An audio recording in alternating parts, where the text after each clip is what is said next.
It all started with two words: she knows. These were the words that would end up causing a school-wide riot, but you'll never believe how it all began. So every school has that one class, the one where the teacher makes it crystal clear from the very first day that your entire grade will basically be decided by a single test at the end of the year. And that is where this story begins. It's the day before the biggest test of the year in math class, and you could feel it around school. The entire atmosphere felt tense. Friend groups that normally spent lunch talking about which teachers would win in a fight if they all went head to head were now studying. Personally, I'm taking the 87-year-old history teacher who refuses to retire. But anyways, everyone was completely locked in for that test tomorrow. But then, somewhere around the middle of the day, a rumor started to spread throughout school. Someone got their hands on the answer sheet to the test tomorrow. To this day, I have no idea who found it first or where it came from. Nobody does. But within about an hour, it had spread to basically the entire school. Now you may be wondering, how can a test start a school riot? Well, it will all make sense very soon. I want to make something very clear before continuing. I'm not recommending cheating. I mean, I did do it in school, yeah, like all the time.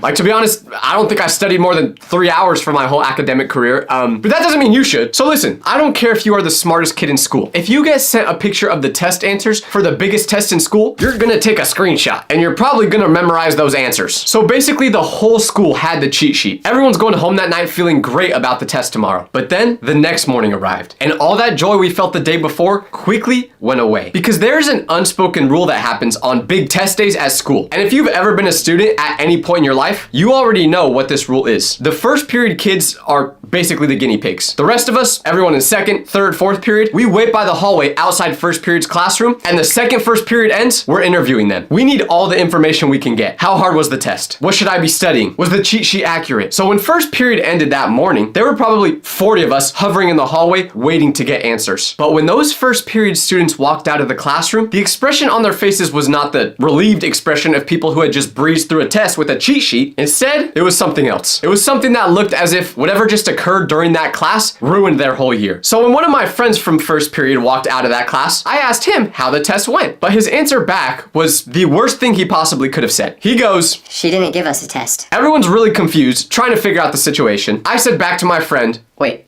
what do you mean she didn't give you a test? She didn't give the test. She found out the answers got leaked. Now I know none of you watching this were there with me in that moment. I mean, well, unless you are someone that went to my school who's watching, which in that case, what's up? Also, please don't comment about what I did during the talent show that one year. I'd prefer to keep that off the internet. But anyways, in this moment, everyone's heart dropped. The teacher found out that the answers got leaked, meaning all the people who didn't study and were just about to rely on the cheat sheet to pass the test were cooked. But it wasn't even the test part that was the real problem. The test we could probably figure out, maybe just pass with a C. The bigger issue was what the teacher had apparently done during first period instead of giving the test. She pulled every student aside, one by one, individually, like a formal interrogation. She had a clipboard with her, and she sat students down and asked them directly whether they had seen or spread the answer sheet. And if you were guilty of this, the consequences she laid out were not small. It wasn't a, you'll fail this test, or a parent phone call home.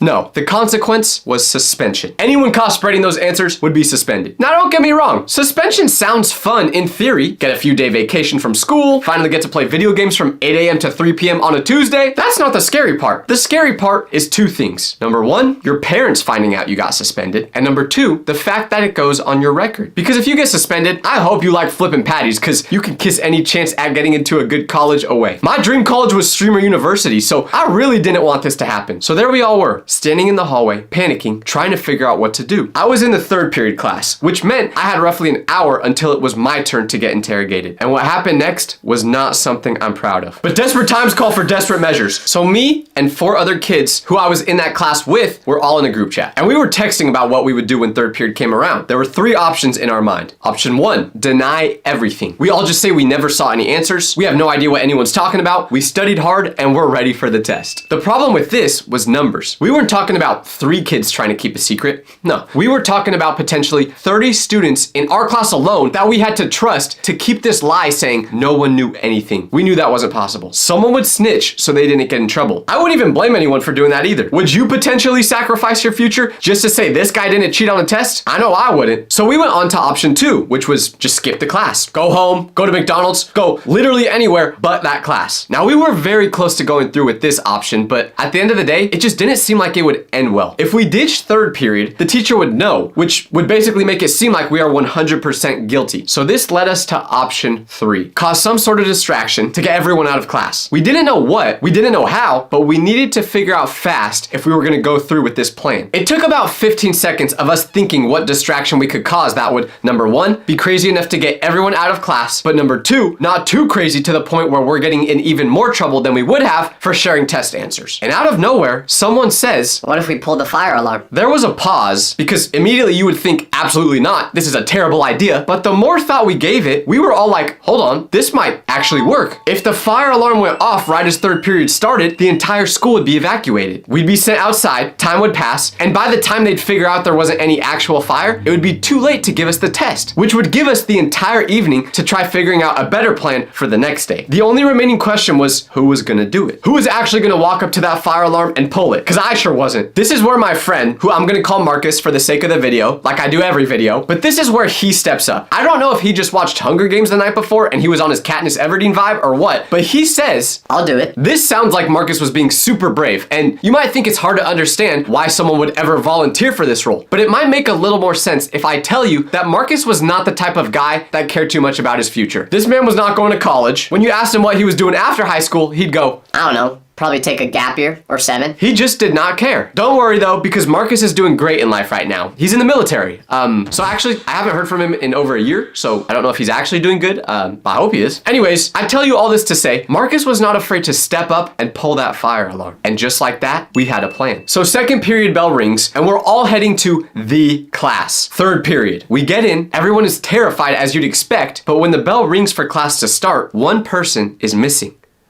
Marcus. I was relieved because this meant he didn't back out on the plan. Class starts and the teacher's explaining the whole situation about how she's gonna pull every student out of class one by one because she needs to talk to them. 3 minutes go by, fire alarm wasn't pulled yet. 5 minutes go by, still didn't happen. So the rest of us are looking at each other, getting a little worried thinking, Marcus must have got scared and didn't go through with it. But then, we heard it. Fire alarm activates and the light is flashing. If you've ever been in a school when a fire alarm goes off, you know those first 2 seconds are always this weird frozen moment where everyone just looks around trying to figure out if it's real or not. And then the teacher snaps into protocol mode and everyone stands up and the building starts emptying out by alphabetical order. So if your last name starts with X, Y, or Z, you better tell your family you love them because brother, you are cooked. Or sister. We filed out onto the field along with the rest of the school. Marcus found our group and dapped us all up like he just got away with a heist, which in a way he kind of did. And you would think pulling the fire alarm would be the most crazy thing that happened that day, but unfortunately, this was just the beginning. This day was about to get way more hectic, and not in a good way. For about 10 minutes, it was perfect. We were outside, the clock was ticking, the teacher could not pull any of us into a private conversation out there. Maybe 15 minutes passed before one of the staff members confirmed there was no fire, and that all students should begin returning to their classrooms. 15 minutes, that's all we got. I looked at Marcus, Marcus looked at me, the rest of the group found each other's eyes across the field, and we all had the same expression on our faces. We still have 45 minutes of third period. We need to cause another distraction to waste more time. The only problem, we needed this plan in the next 30 seconds. We looked around, trying to put our combined 7 brain cells together to figure out a plan, but there was no time. It wasn't possible to set something up this quickly, but that's when one of us go, Wait, what if we just tell everyone to run? I know.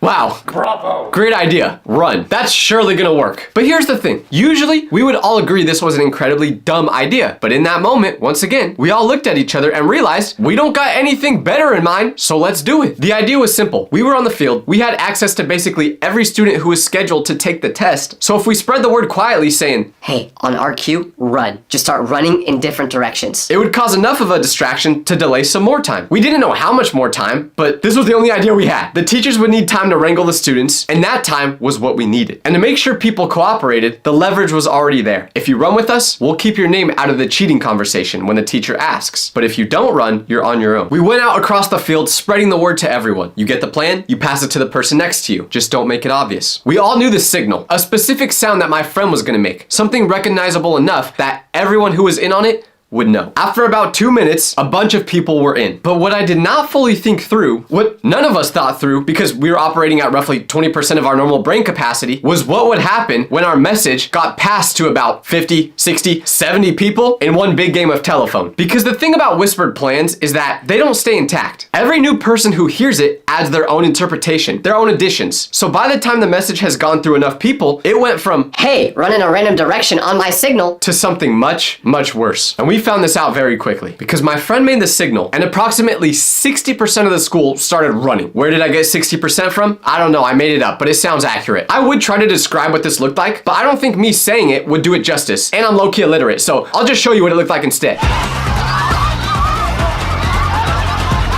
Literally hundreds of students running in all sorts of directions. Where were each of them going? No idea, but they kept running. Teachers and staff members were turning in full circles trying to figure out where to look first. Some students were laughing, some were genuinely confused about why they were running, but they kept going anyway. But remember how I said the message of, hey, everyone run in a different direction, changed? Well, apparently, what the message changed to was very different. Because a large group of students did not hear, just run in a different direction. What they were told was something much more like, cause as much chaos as possible. So they went back into the school building and started doing exactly that. Now, when I say cause chaos, that might be an understatement because there were students pulling things off desks, emptying out random backpacks into the hallways, and the cafeteria, I don't even want to describe what happened in the cafeteria. What I know is that when I came back in from the field, it looked like a tornado just happened. There were kids who didn't even have that math class who were causing chaos just because they saw other kids doing it. Me and my friends who were low-key responsible for starting all this just stood watching and said nothing because what do you even say? This wasn't what we planned. We had not issued a riot. We had issued a distraction, a specific contained distraction. And somewhere between our mouths and everyone else's ears, it had become something that could get us in way more trouble than just a suspension. Last time I checked, inciting a riot is a crime, which would mean jail time. That's a lie. I've never actually checked if that's a crime, but I've heard people say it on TV shows, so I'm just gonna assume it is. The scariest part about all this was that we couldn't stop it. It didn't matter that we started this whole thing. We had no authority here. The situation was way bigger than us now, and we knew the worse it got, the worse the punishment would probably be for us. We all thought, surely it can't get worse than this, right? Right? I mean, yeah, a bunch of kids were making a mess, but at least they weren't causing any real damage to the school.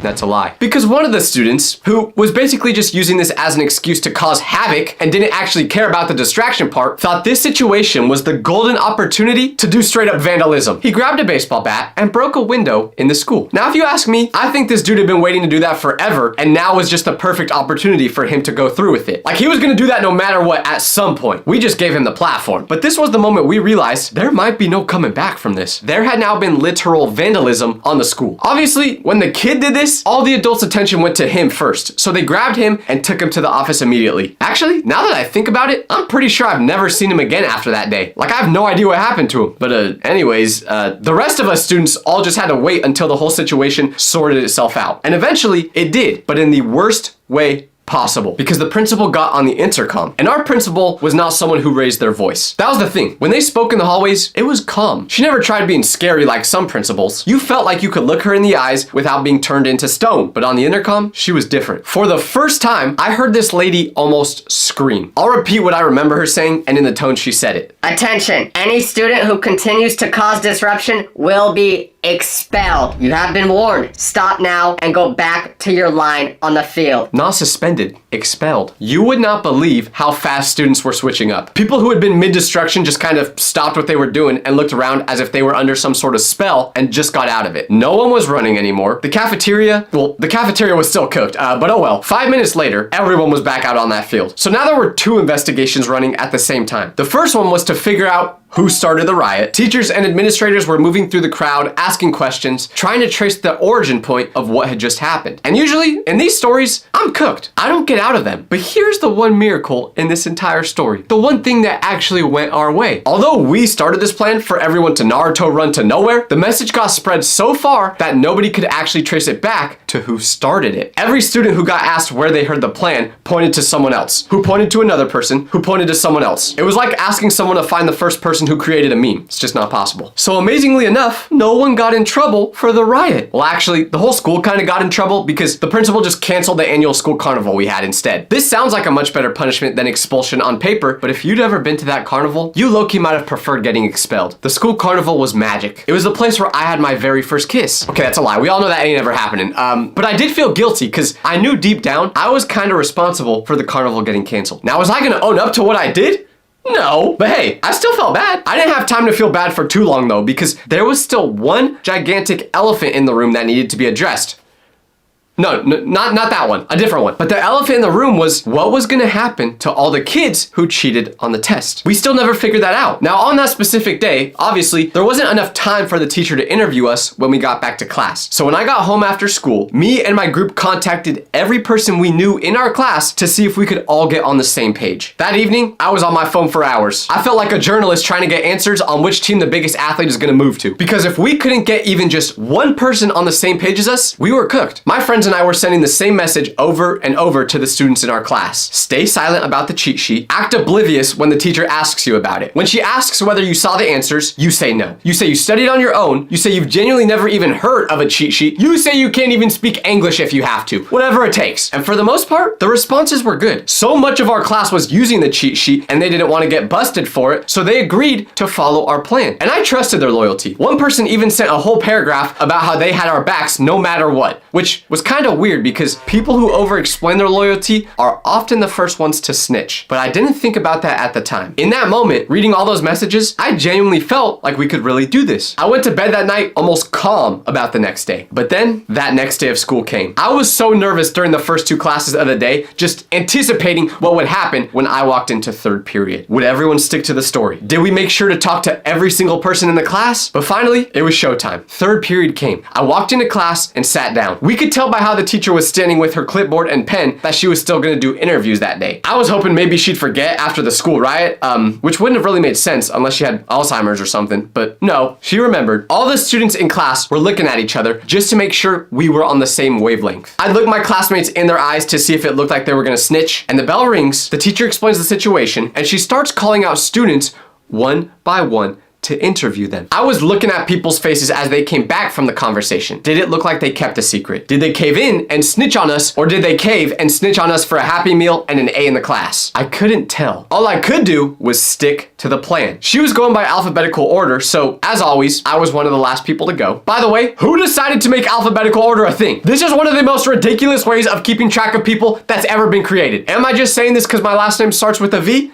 Yes, but I still do think it's dumb. Anyways, it seemed like the plan may have been working, but then one name got called. I'm not gonna say whose name it was, but his name was Oliver. Oliver got up, and you could just tell he was a little more nervous than all the other students. I still trusted him, but the real thing that worried me was when he came back in the classroom after getting interviewed, because as he went back to his desk, he was looking straight at the ground, like he couldn't even look any of the students in their eyes. Then something very weird happened. Instead of continuing on with the list and interviewing the rest of the class, the teacher came back in. This was off script. We had no idea what was about to happen next. And what she did shocked us. She pulls out her clipboard and reads out a list. A list of approximately 20 names that she read out loud. My name was one of them. And as she was going through all these names, I could tell exactly what all of them had in common. It was the kids who were 100% in on our plan. Like, these were the kids that were definitely gonna cheat on that test. All the names on that list were told to stay after class. I ran through possible outcomes in my head the entire time I was sitting there. We were cooked in every single one of them. We all knew the punishment, suspension, and someone snitched, so we thought our fate was sealed. I was getting prepared to call all my local fast food establishments just to see if I could get a job there ASAP to get a head start on the rest of my life. And after third period ended, the principal came in. She wasn't saying anything, she was just listening in. But the teacher basically explained to us that Oliver told her exactly what happened. Everyone was planning to keep the same story and act like they had no idea about the cheat sheet. Oliver even showed her the text we sent him asking to be a part of the plan. Now, Oliver was a very good student, and he said to himself, I gotta put me first. So he snitched on the whole class. All 20 of us were just sitting there ready to accept it. We were about to get suspended. But after the teacher explains the whole situation, she says to us, now, as you guys know, I made it very clear that anyone who was going to attempt to cheat on the test and didn't come forward about it would be suspended. But I know all of you. You're not bad kids. What you did was just dumb. So I will not be suspending you, but you will be receiving a 0 on the exam. When I tell you I have never celebrated failing a test so much, I mean it. You would have thought I just won the World Cup the way I was jumping for joy after hearing I was getting a 0. Sure, that completely ruined my grade in the class, but not being suspended meant I could hold off on the McDonald's applications for a few more years. So I learned a very valuable lesson that day. If you're gonna cheat, you have to do it in a smarter way. No, I mean, the lesson is don't cheat, or do. I'm not your mom. I don't really care, to be honest. I wonder how my mom's doing, actually. You know what? I'm gonna go call her.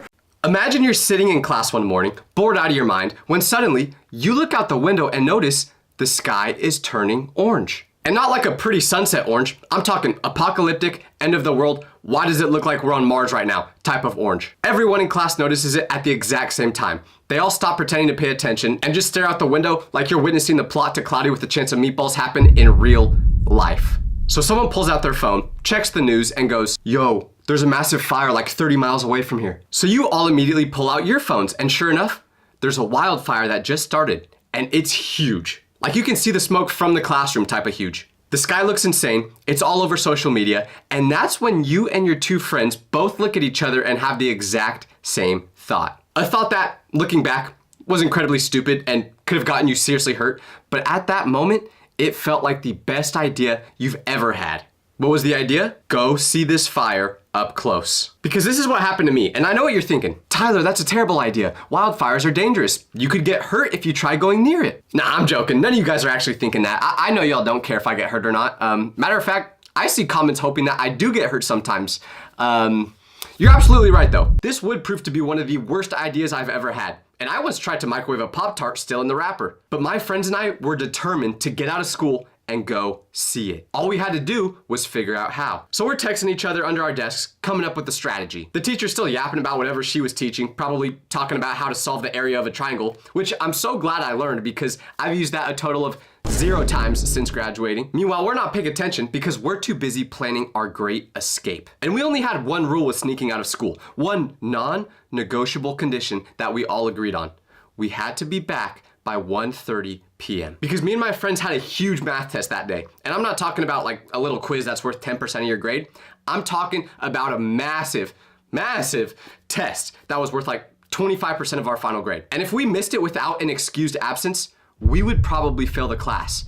Well, my homie probably would have failed the class even if he did take the test. But for the rest of us, we couldn't miss this. But we were thinking, be back by 1:30 p.m.? No problem. It's only 8:30 right now, which means we have 5 hours. That's plenty of time. We'll drive out there, look at the fire for like, I don't know, an hour, and then be back in time for the test. Easy. Spoiler alert, it was not easy. So now we had to figure out how to actually get out of school without getting caught. Because you can't just stand up in the middle of class and walk out the front door. Well, I mean, I guess you can. Wait, why did we not try that? So we needed a plan. And luckily, my friend had one. It was the kind of plan that could either work perfectly or blow up in our faces spectacularly.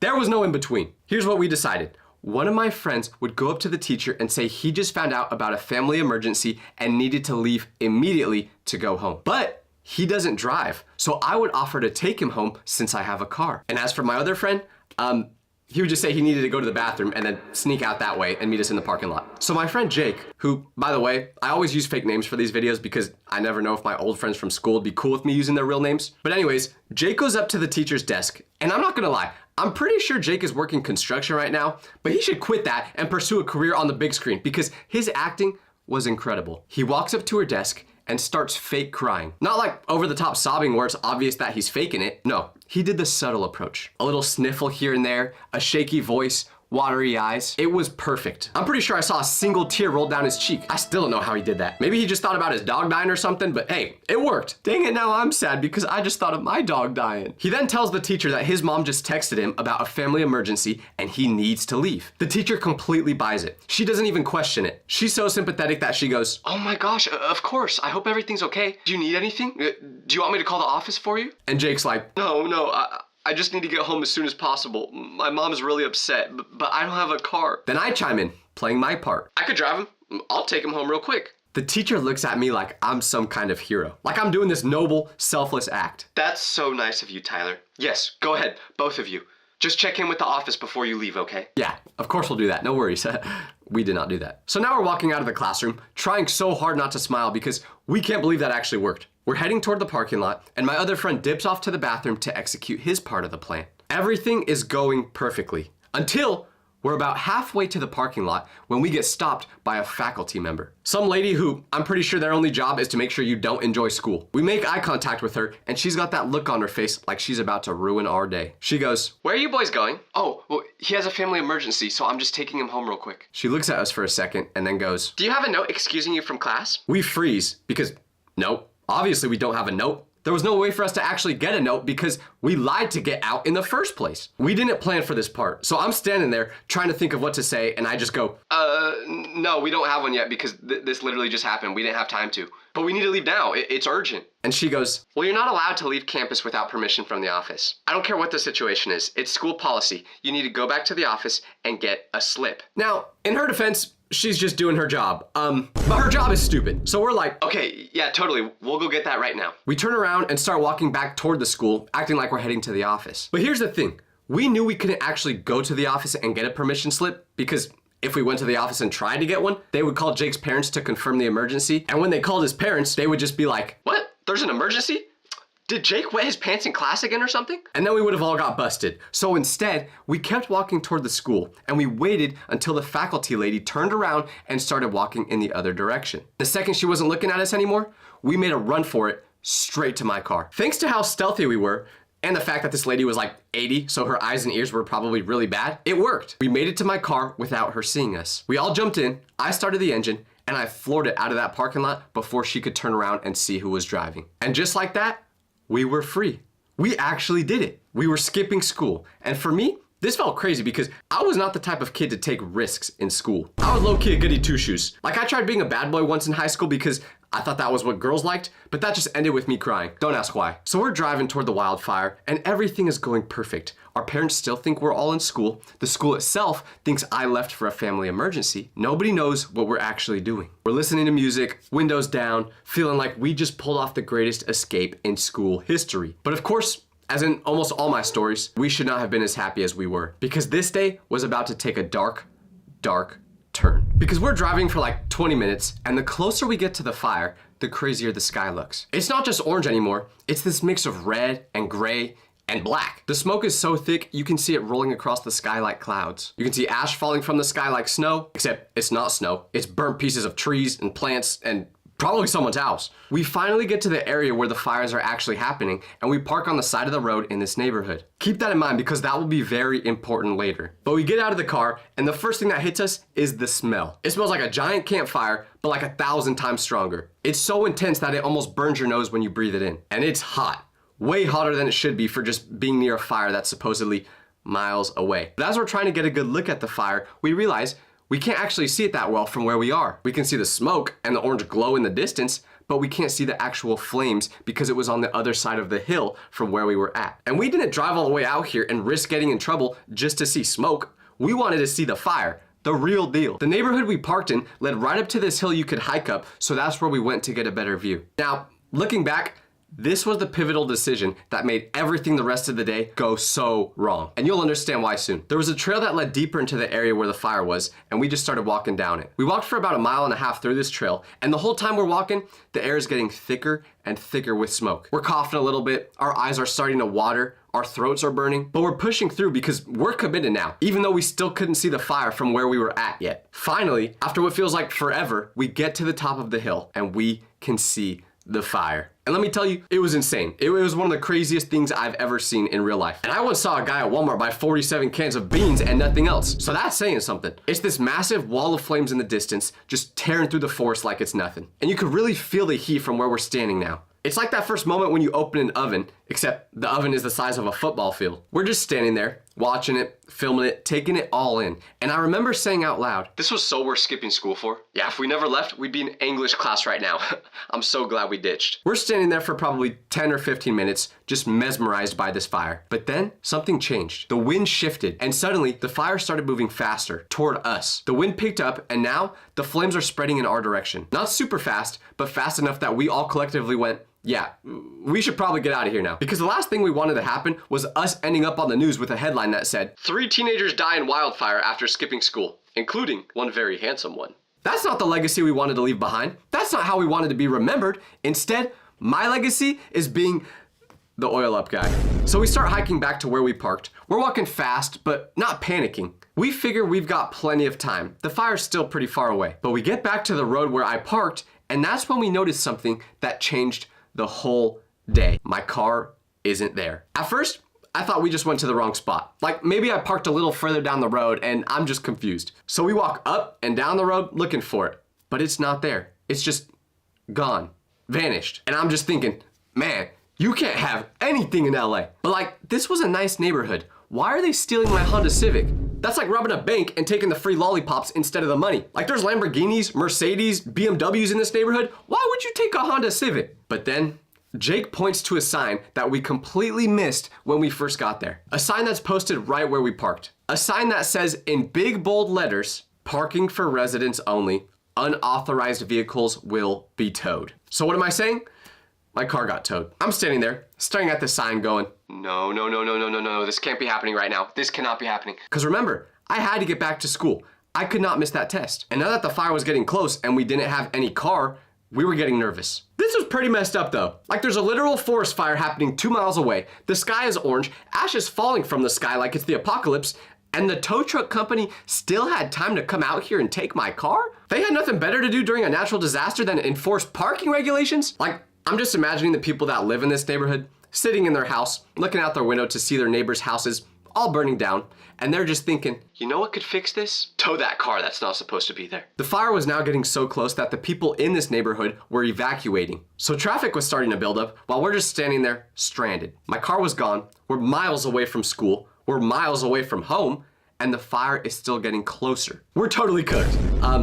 Possibly literally. We're panicking, trying to figure out what to do, and that's when we realize what time it is. It's already noon. We've been out here for way longer than we thought, and we only have an hour and a half to get back to school for the math test. And remember, this isn't some regular math test. We cannot miss this. So my friends are freaking out. They're pacing back and forth, running their hands through their hair, looking stressed. Dude, we need to get back right now. If we miss this test, we fail the class. We can't risk it. We have to leave right now. And I'm like, yeah, but we can't also just leave my car at the impound lot. I need to get it back. Because if my parents found out I did that, there would be a funeral in about a week that you'd have to attend. And just so you know, if you come to my funeral, I'm not going to yours. We start arguing about what to do. They want to Uber back to school immediately and deal with the car situation later. I want to Uber to the impound lot first to get my car and then drive back to school. But there's not time to do both. We have to choose. Finally, after going back and forth for a few minutes, they're like, look, we can't wait, Tyler. We're Ubering back to school. You do what you need to do, but we can't miss this test. I'm sorry, man. So they pull out their phones and order an Uber.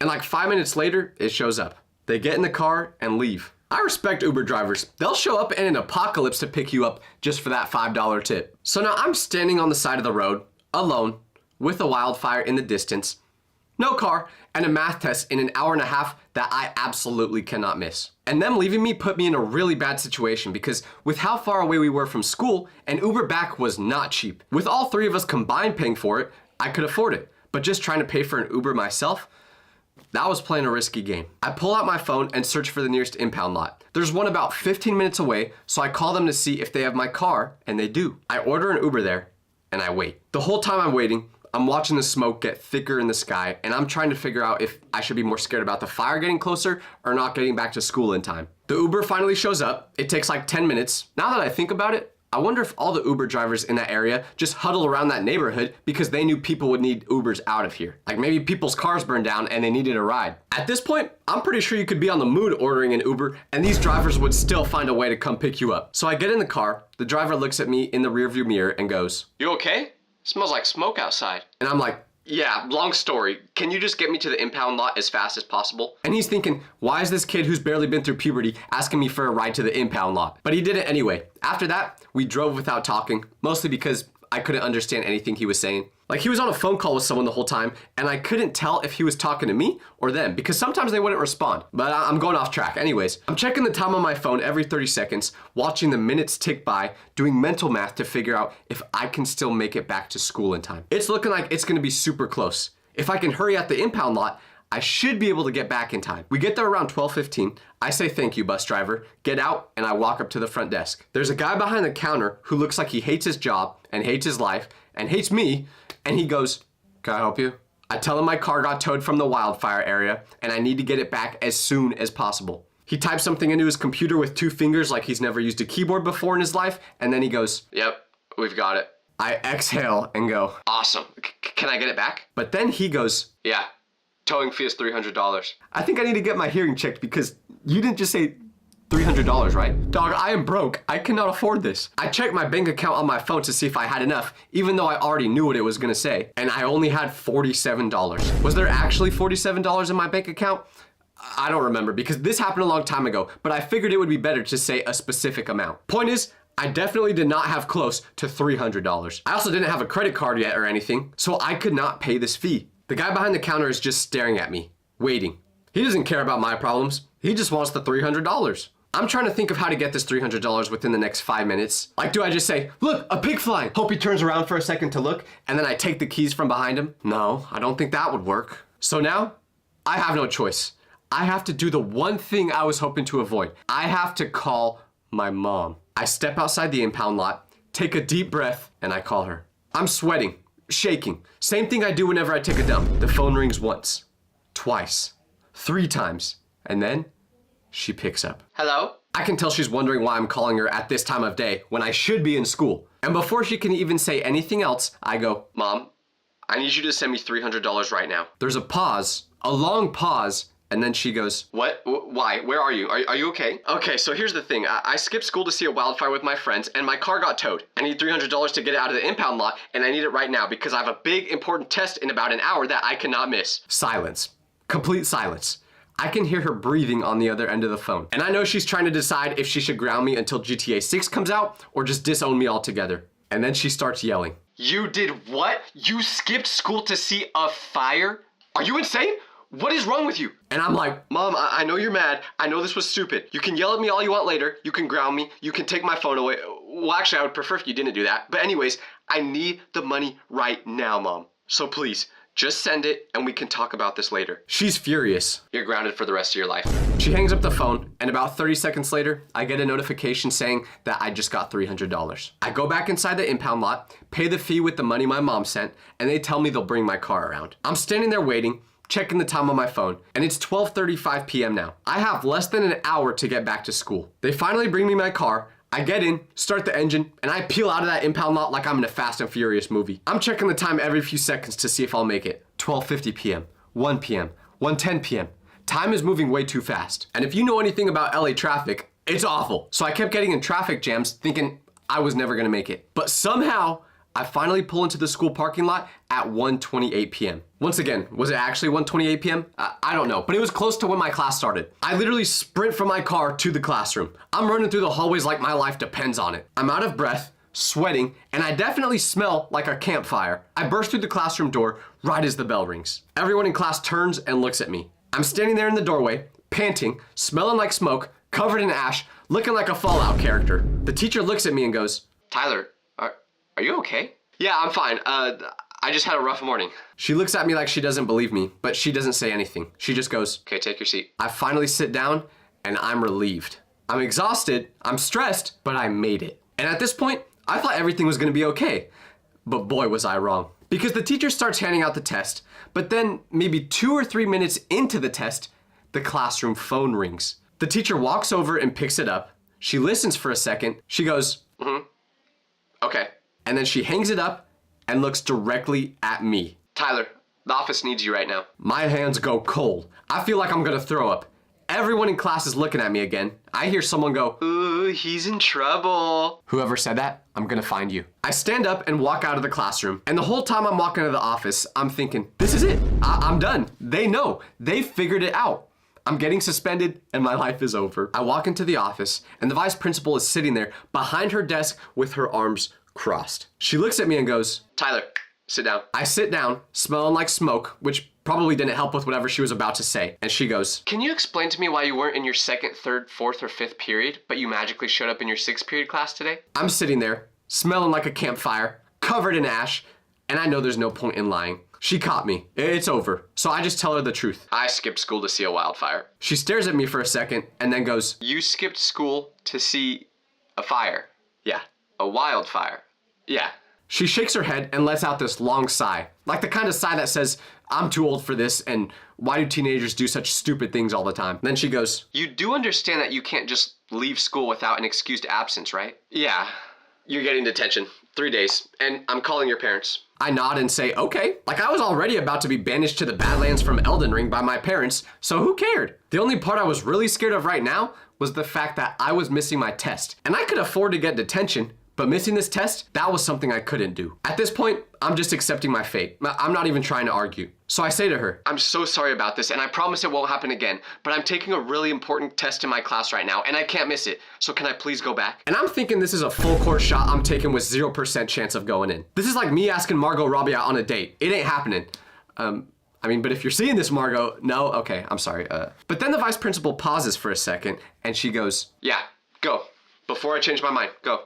I didn't need to be told twice. I stand up and walk back to class as fast as I can. I'm basically jumping for joy until I sit down at my desk and realize this test is really hard. So I failed it anyway. I probably would have got a higher score if I just didn't show up. And for what my punishment was when I got home, well, I'm still grounded to this day. So if you've ever wondered why I always film videos just inside my house, it's because I'm still not allowed to leave until GTA 6 comes out. Imagine taking a test in school that decides whether you'll graduate or you won't. The whole room is silent, the clock is ticking, but you're sweating bullets because you don't understand a single question on the test. So you come up with a super risky idea, which is to cheat. And for a second, it actually works. Until you slip up in a crazy way and get caught. And when you get caught cheating in my school, the punishment is that you get suspended for it. But what happened next was something I never expected. So let me explain exactly what happened. It all started during finals week, which is basically the 5 most stressful days of your whole life. It's the last week of school where you take all your tests to decide what your final grade will be. Like, I don't care if you're a doctor doing open heart surgery, Messi in the World Cup final, nothing can compare to the nerves of that final week of school. Because everything is decided during this week. If you do good on these tests, it could set you up for your whole future. But if you do bad, get ready to rev up those fryers, buddy, because you are cooked. So for obvious reasons, when finals week came around, I was terrified because I knew how important it was. But there was one final test in particular that made me way more nervous than any other class. Spanish. Because for a lot of these classes in school, you can pass by simply just having a little bit of common knowledge or paying attention just a little bit. Like, I can pass English easily as long as I make up a random story that the teacher will like. But when it comes to Spanish, you actually have to pay attention to get a good grade. So the night before my final exam in Spanish class, let's just say I was not feeling very confident. I'm in bed with Quizlet open on my phone, trying to study, but it turns out that not paying attention in class for 6 months and then trying to learn all the information the night before the test doesn't really work. So I just accepted that I'm not gonna have enough time to learn everything that's gonna be on the test. I didn't know what I was gonna do to pass it, but I knew I had to do something because I could not afford to fail this. So the next morning, my alarm goes off and I sit up immediately after hearing that PTS-inducing sound like a war veteran after hearing an explosion. And the second I get up, I'm already shaking. I do my morning routine and then I look at myself in the mirror and say a pep talk. Okay, you've got this. We've been through worse. We can do this. No, we haven't. Name something worse than this. The time we accidentally went to school wearing SpongeBob underwear. We're literally doing that right now. Yeah, you're right, aren't you? Dang it. Eventually, I got to school, and during finals week, the hallways just have a different energy. Kids are whispering to each other, flipping flashcards, doing that weird thing where they're reading notes out loud as if they're summoning demons. You'll even see the kids you least expected to be studying doing it. Like, tell me why I even saw the football players that think red is spelled L-S-T-E-R studying. The day goes by, and I'm taking my finals in my other classes. I was a pretty good student when it came to every other subject, so I wasn't really worried about those. But I still had that last class of the day that I had been dreading. That terrifying Español test. Lunch comes around, and I do the worst thing possible. Try to eat. I buy a burrito because I think it'll make me better at Spanish by osmosis or something like that. I clearly nailed my science test, as you can see. But all that burrito does is make me have to fart. I reopen Quizlet while I'm eating, hoping that I can just learn a little bit of the information. I'm talking to myself out loud like, Yo hablo, I speak.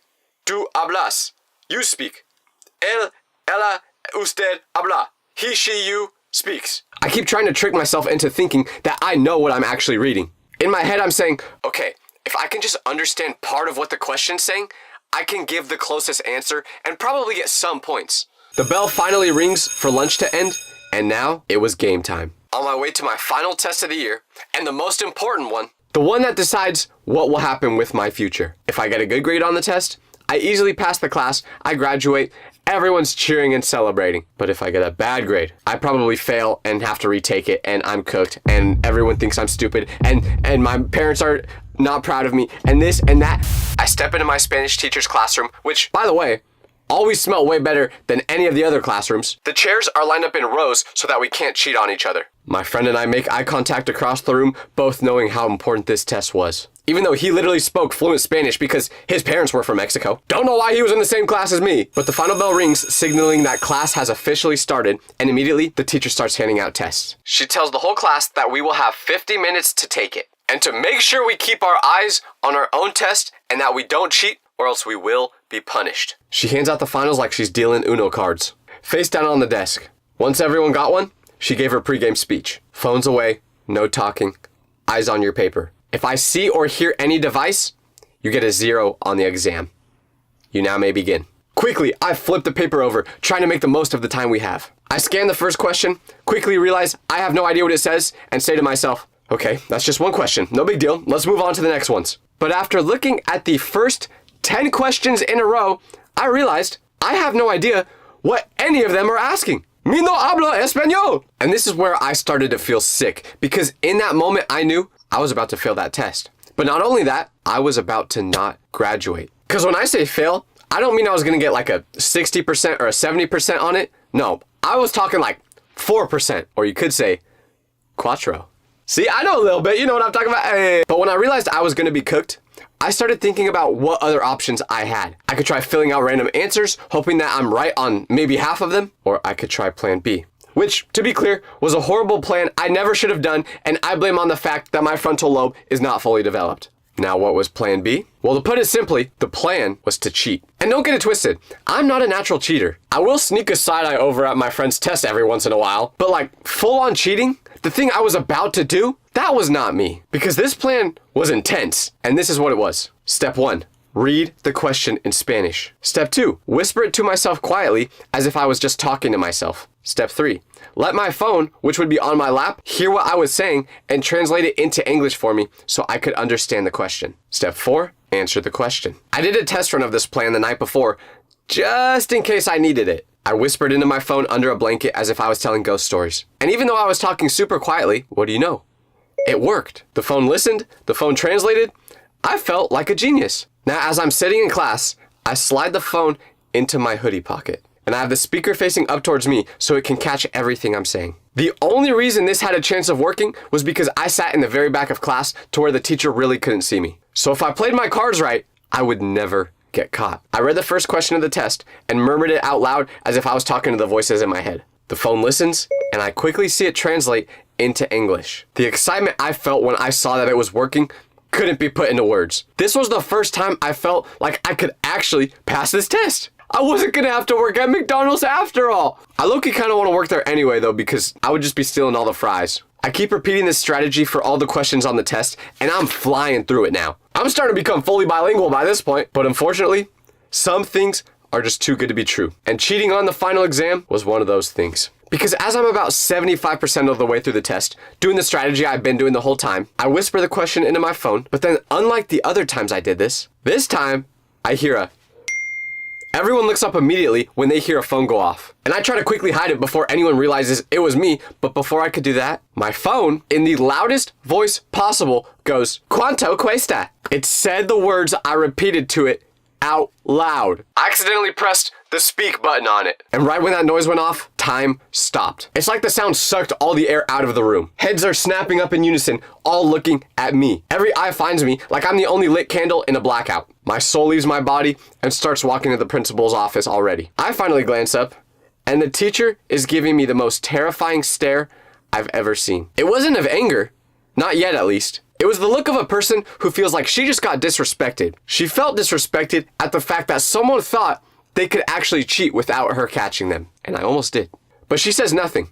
She just gets up while maintaining eye contact with me and walks right over to my desk. Then she extends her hand, signaling for me to hand my phone over to her, and I do. She taps the screen, and the translation app is open. And all my secrets were revealed. A bunch of words and phrases I translated are showing up on the screen. ¿Qué significa? Traduce. ¿Cómo se dice? My classmates are all whispering to each other now, debating what my punishment will be. Then, my teacher finally speaks. "Tyler, step into the hallway, please." I was doing the stanky leg on accident because I could barely feel my legs as I'm walking into that hallway. She closes the classroom door behind her and faces towards me. But before I tell you what happened next, there's one secret about this story I purposely haven't told you guys yet. The teacher of this Spanish class was also my best friend's mom. This is a woman whose house I've been inside 50 times or so. She's cooked me pizza rolls, taken me to Disneyland, and that made this scenario a whole lot more terrifying, and you'll see exactly why. Because when she walked me out of class, she didn't yell at me or look super angry. She just looked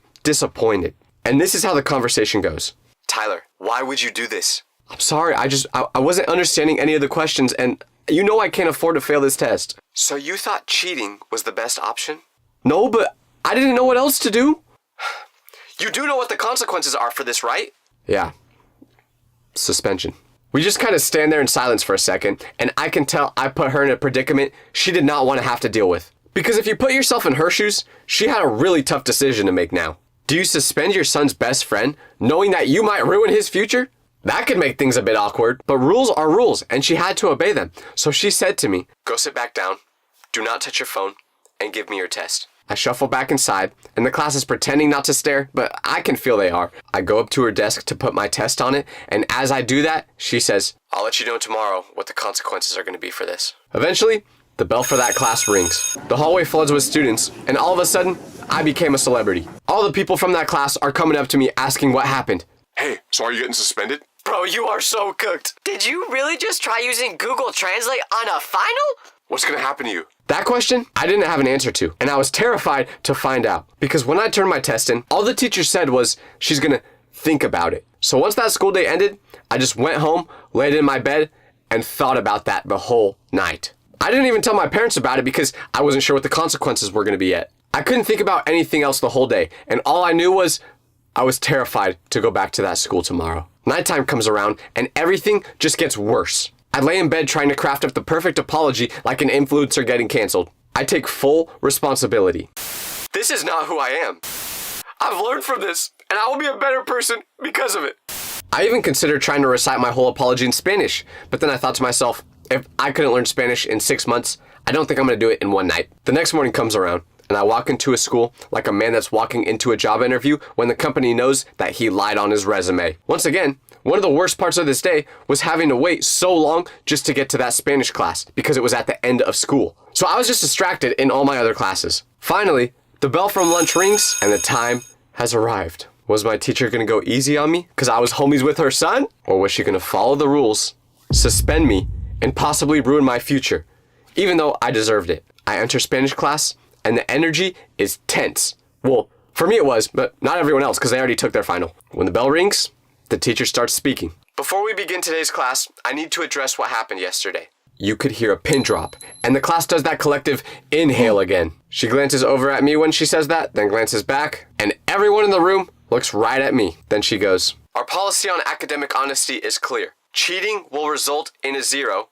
and on a final exam will result in suspension." And I'm aware that yesterday, some of you witnessed or heard one of your classmates cheating. Wonder who that could have been. Everyone looks even closer at me now. I spent last night considering what the right course of action would be that would be fair to you guys and to the student. So here's what we're gonna do. Obviously, Tyler cannot retake the final exam after cheating on it. But to this point, he has never shown any signs of cheating before. So I'm gonna let you guys decide what you think is fair. You have two options. A, he can be punished the normal way for cheating on this and go to the principal's office and let them decide, which would have resulted in suspension. Or B, I can give him a new final, which will be apologizing to all you guys and me for cheating in Spanish. Obviously, even though there was probably some haters in that class that wanted me suspended, everyone wanted to see me make a fool of myself, so they all chose option B. And I'm thinking to myself, this is like best case scenario. I can do an apology. I could show remorse. I could do Oscars level crying if that's what I need to do. I cried during the Shrek movie. You think I can't pull this off? But then she said the part where it all made sense. Now you may think an apology as a final isn't fair,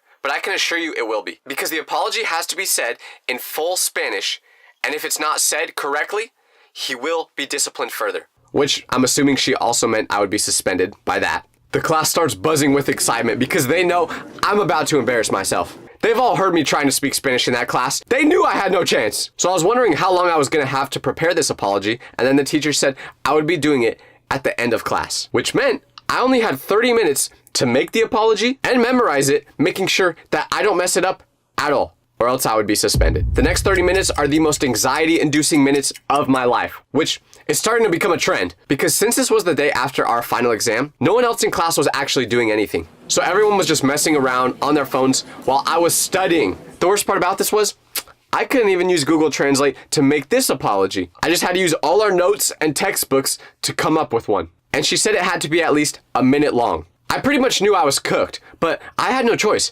I had to try. After probably 20 minutes of trying to find some words and phrases that could make a good apology, I had it written. I didn't know if it actually made any sense, but I wrote it. Now, I needed to memorize it. So I spent the next 10 minutes sweating, saying it to myself over and over and over and over and over and over and over again, trying to all get it correctly in one go, which I never did. I couldn't get past the first 2 sentences without forgetting the rest. I had no chance. Eventually, the time she gave me to make and study this apology came to an end. And now, it was game time again. World Cup final, Game 7 of the finals. It was now or never for me. Either I somehow nailed this apology that I couldn't remember 50% of, or I kissed my future goodbye. The teacher looks at me and says, "Tyler, are you ready?" No. I say no, but that's not really what she was asking, so she makes me go up to the front of the class anyway. I face everybody, and my eyes do a quick scan of the room. Everyone in the class is all looking like they're about to watch a movie with a 100% Rotten Tomatoes score. They're on the edge of their seat looking like this.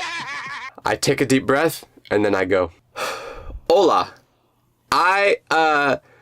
Hice trampa porque tenía miedo de reprobar. Me doy cuenta de que me hizo daño a mí mismo. Yo, te respeto. No quiero suspender me." That was the only part I actually memorized because I knew it said, I don't want to be suspended. Voy a tratar de ser mejor. No más trampa. Gracias.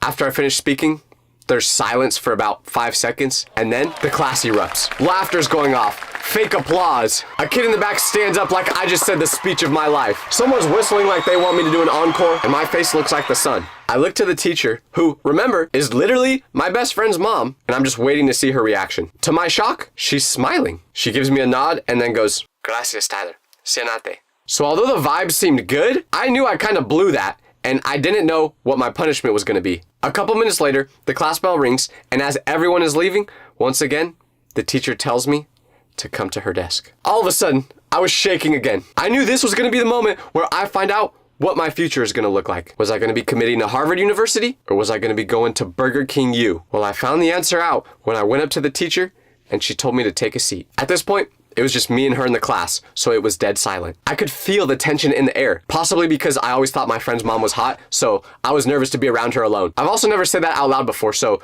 I hope he's not watching and I hope she's not watching. But then she took a deep breath and said, "Tyler, you and I both know the policy for cheating is suspension."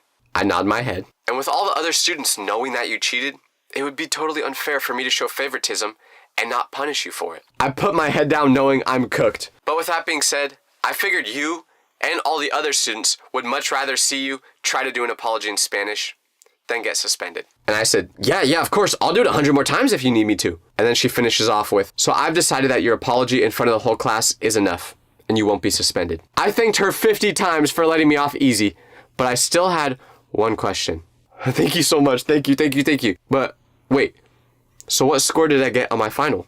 "Oh, no, you weren't actually getting graded on that. You cheated on your final, so you failed it. I'm not changing that part." So once again, I think I'm cooked and I'm gonna fail. But then she says, "But I'll raise your grade enough so that you pass the class." I'm looking up in the air, just thinking, I can't believe this is my life right now. I do not deserve all this good grace, but I was getting it. Was this nepotism? Yeah. Can nepotism kind of suck sometimes? Yeah. But when it's happening to you, it's kind of awesome. But anyways, don't cheat in school, guys. Or you might end up like me. Seeing your teacher in public is the most scary thing that can happen to you as a student, because teachers are not supposed to exist outside of school. So what if I told you that one day I saw my teacher out in the wild, but this happened to be one that I actually liked. So I thought I should go up to him and say hi. But the moment he saw me, he turned the other way and left as quickly as possible. Now at first, I didn't understand why, but once I figured out the whole story, you'll never believe why he was trying so hard to avoid me. But first, let me give you some background on this teacher. Mr. Johnson, which wasn't his real name, but once you find out what he did in this video, you'll understand why I don't want to use his actual name. But anyways, he was hands down my favorite teacher. This guy wasn't just your typical boring history teacher who reads straight from a textbook.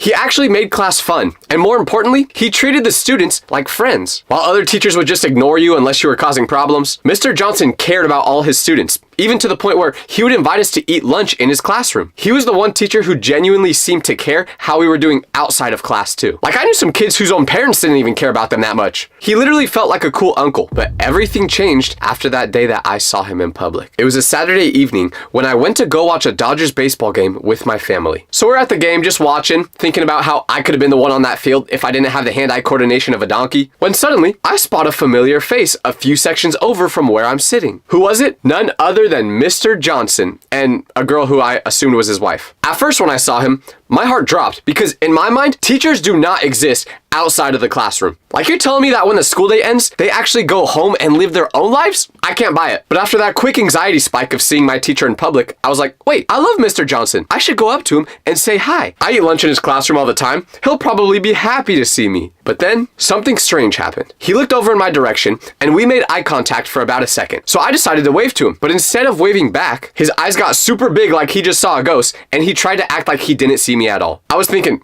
that's kind of weird, but maybe it was just something else that made him have that reaction, right? Until he took it a step further, because after that inning ended, he and the girl he was with got up, left their seats, and didn't come back for the rest of the game. I had no idea where he went. And you may think, oh, well, maybe he was just leaving the game early. But the game still had 2 hours to go. So leaving that long before it ended just wasn't normal. I spent the rest of the night trying to figure out what happened. Was I the reason he left? Was he trying to avoid me? Does he even like me at all? The more I thought about it, the weirder it seemed. Mr. Johnson had never acted like he was embarrassed to know me before, but by the time the game ended, I convinced myself that I was just overthinking everything. Maybe he really didn't see me. Maybe he left early because he wasn't feeling well. There was no way to find out exactly why he had the reaction he did, so I thought there's only one way to figure this out. Just ask him for myself when I get back to school on Monday. But when I went back to school that next week, things got weird because I walked into Mr. Johnson's first period history class expecting everything to be normal. But instead of him saying hi to me, or at least acknowledging me like he usually did when I would walk through the door, this time I got absolutely nothing. I walked in, made eye contact with him,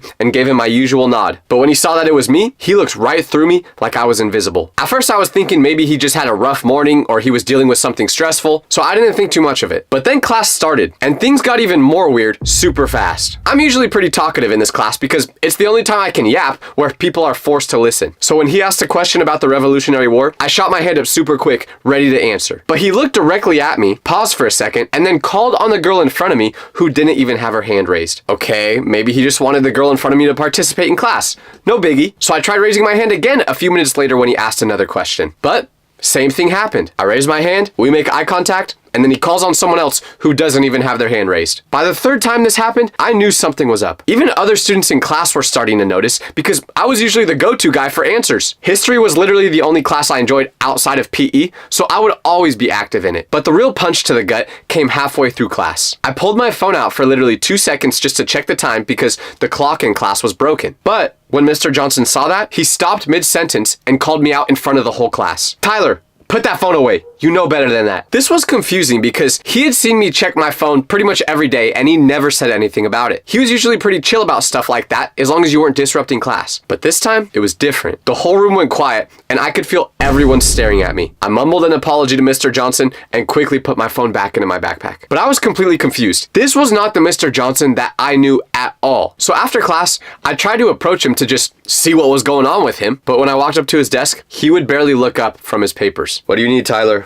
I really wanted to ask about seeing him in public, but I was too scared to at this point, so I just said something else. I just wanted to clarify about the assignment we have. It's all explained in the handout. You should have everything you need in there. Okay, but I was just wondering if... Tyler, I'm busy right now. Go figure it out. And then he turned his back to me and started writing something on the whiteboard. When he did this, I was completely stunned. The same teacher who would talk to me for as long as I wanted after class was now acting like I didn't even exist. And I knew that it couldn't just be a coincidence that he started treating me differently after I saw him in public. But I couldn't figure out why. Over the next few days, the pattern continued. It even got to the point where he wouldn't allow me to eat lunch in his room anymore. And when I'd raise my hand in class, he'd look right past me. When I tried to make conversation with him, he'd give me one-word answers and then find an excuse to move on from the interaction. reaction. But the worst part was my grades started slipping from this. I was used to having his help in class, so when it suddenly disappeared, I started to struggle. And when that happened, I knew I couldn't just let this keep going on. I had to figure out why he was being so weird that day at the baseball game. And I only had one idea to figure out how. It wasn't a good idea, and it was one that I was really scared to do, but it was all I had. The idea was to casually bring up the baseball game and see how he reacted. I wouldn't ask him about the specific game I saw him at. I would just bring up baseball as a conversation starter. So after class one day, I lingered around waiting for everyone else to leave. And then I said to him, "Hey, Mr. Johnson, did you catch the Dodgers game last night?" The expression on his face immediately changed. His whole body tensed up,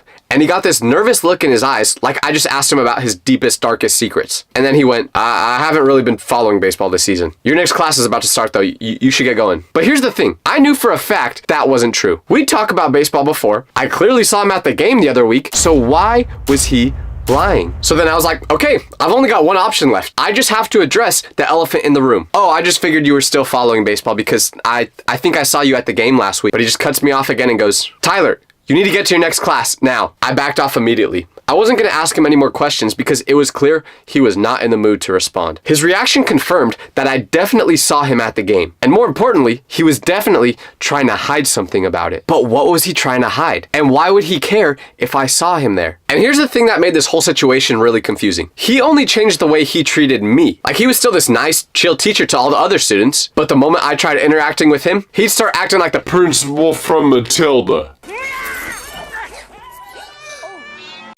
The more I thought about it, the more I realized I was stuck. There was no safe way to figure out what happened without potentially making my grades even worse. But a few weeks later, something happened that changed the whole situation. Because our school made it to the playoffs for football, which I'm gonna be honest, was pretty surprising because our team was trash. I hope no one from that team is watching this because you were all nice guys, but we were not good, let's be real. But since we were actually in the playoffs somehow for the first time in a while, everyone at school was excited. There was this big buzz around campus. Even the teachers were talking about it, saying that they would be at the game. You see where I'm going with this? Well, if you don't, what I'm saying is that in my mind, I thought this football game would be a good opportunity to see Mr. Johnson outside of school again. And maybe he would be different from how he'd been treating me in school. So Friday night rolls around and I'm at the game with my friends. Our whole student section was going crazy.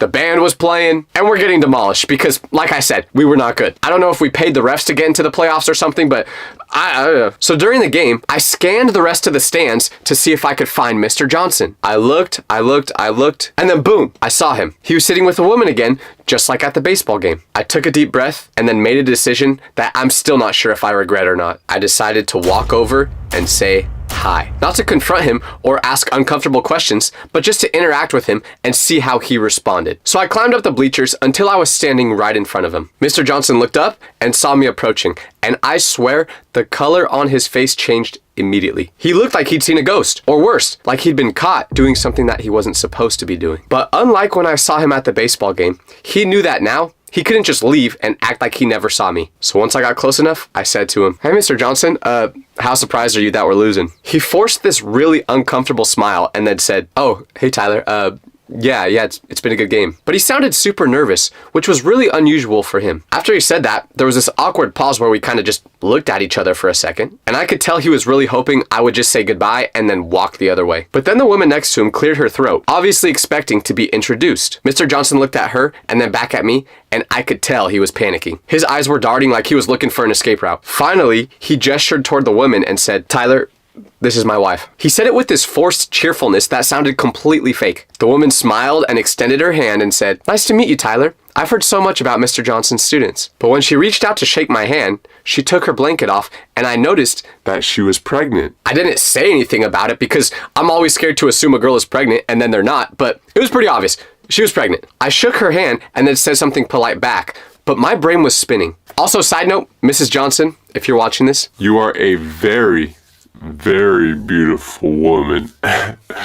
Lock in, Tyler. That is a married woman. Sorry. After I met his wife and I saw her up close, I noticed something. This was not the same woman I saw him with at the baseball game just a few weeks ago. There's got to be a reasonable explanation for this though, right? Maybe the girl at the baseball game with him was a coworker or his sister, but the way they were interacting with each other did not make it seem that way. Because at the baseball game, they were holding hands. Now, unless you're from Alabama, I don't think it's normal to be holding hands with your sister. So what did this all mean? I wasn't sure, but my mind was racing through all the possibilities. trying to find some innocent explanation. Maybe the first woman really was just a friend, and I had misread the situation completely. But I remembered how close they were sitting, how comfortable they looked with each other, and the fact that they were holding hands. I'm standing there, making small talk with his wife, nodding and smiling, while my brain is telling me that there is something seriously wrong with this situation. I was already nervous enough trying to talk to them because of how beautiful she was. But now, I had to have a normal conversation without bringing up the fact that I saw Mr. Johnson with another girl at the baseball game a few weeks ago. And let me tell you, during this whole conversation, Mr. Johnson looked absolutely terrified. I'd never seen him look so uncomfortable in my life. His wife was being really nice, asking me about my plans after graduation and how I was doing in my classes. Kind of sounds like flirting if you ask me. But anyways, I could barely focus. All I could think about is whether I should bring up what I saw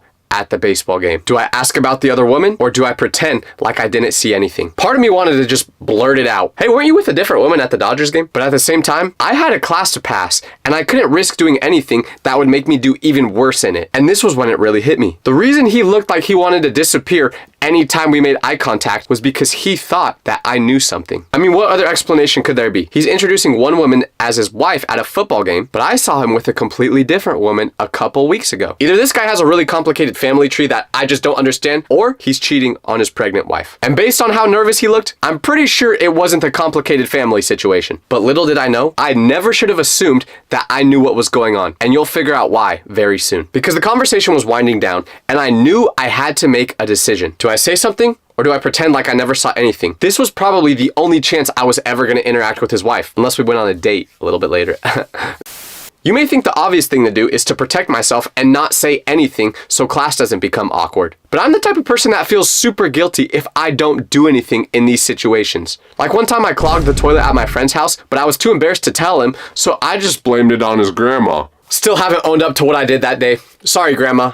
Also, rest in peace. Anyways, I looked at Mr. Johnson one more time, and he was staring at me with this expression that was half hope and half terror. He was waiting to see what I would do, because I could ruin his life right in that moment. So I made my choice. I smiled, told his wife that it was really nice to meet her, and walked away without saying another word about the baseball game and what happened there. But just like I knew it would happen, as I walked back to my friend group, I had this disgusting feeling in my stomach. It felt like I was carrying this huge secret that I had never asked for, and I knew I had to do something about it. Walking back to school that next week was one of the most uncomfortable experiences I'd ever had. Every time I saw Mr. Johnson, I felt like I was going to explode from all the tension. But now, instead of just him being the one ignoring me, I was ignoring him too. And he could tell I was doing this. He knew that something was up. It was so awkward between us now. Before, he was just ignoring me and giving me the cold shoulder. But now, I could tell there was this layer of fear. anytime he saw me. Like he'd seen me come down the hallway and literally change directions to go the exact opposite way. If we ended up in the same area, we would both make excuses to why we had to leave. This was driving me absolutely crazy. I couldn't take this anymore, and I wanted answers. I felt like I was on the Maury show waiting to find out the truth about the situation. So I had to do something to make myself stop going crazy. But what would be the best way to go about this? I couldn't just go up to Mr. Johnson and say, "Yo, did you cheat on your pregnant wife?" But I also couldn't just pretend like nothing happened because my brain would not let it go. I started thinking about all the different ways I could solve this without getting myself into trouble. Maybe I could casually ask other teachers if they knew anything about his personal life. But that seemed too risky. I wasn't tight with any other teachers like that, so it would seem really sketchy if I just went up to one of them and said, "Hey, Mrs. Garcia, do you know anything about Mr. Johnson getting a little too close with women that aren't his wife?" Like they'd be looking at me like an FBI agent trying to blend in if I said that. I couldn't find anything out on his social media because, like I said, his profiles were private. Plus, even if I could see his social media profiles, what was I looking for? Pictures of him with other women? Don't think he was that dumb. There was literally no way to safely investigate the situation without potentially making it worse for him, or especially for me. I was carrying around this huge secret, but I had no way to confirm if it was actually true or not. But also, part of me was wondering if I even wanted to know the truth. Like, what would I do with that information if I had it? Was I going to confront him? Tell his wife? How would I even do that? So I made the decision that I just have to let it go. I'm probably never going to get answers about the situation, and I was going to try to move on with my life. That seemed like the only option. But sometimes you can't stop fate. Because fast forward to the beginning of the next school year, when Mr. Johnson was no longer my teacher, and something happened that made everything else make sense. I was hanging out with some friends before our first class, and it was at this point when I overheard two teachers talking to each other. Teachers are always yapping about nonsense, so I wasn't really paying attention until I heard one of them mention Mr. Johnson. And after listening a little closer, I heard them say that Mr. Johnson's divorce was finalized over the summer. So this meant there were two possible things that could have happened. Number one, Mr. Johnson and his beautiful, Gorgeous, stunning wife. hit me up by the way. But anyways, they were in the middle of getting a divorce and seeing other people when I saw him at the baseball game. Or number two, the reason they ever got a divorce in the first place was because his wife found out about the girl that he took to the baseball game. And what was the truth? I never found out. So based off all the information I said, I want you guys to tell me exactly what you think happened.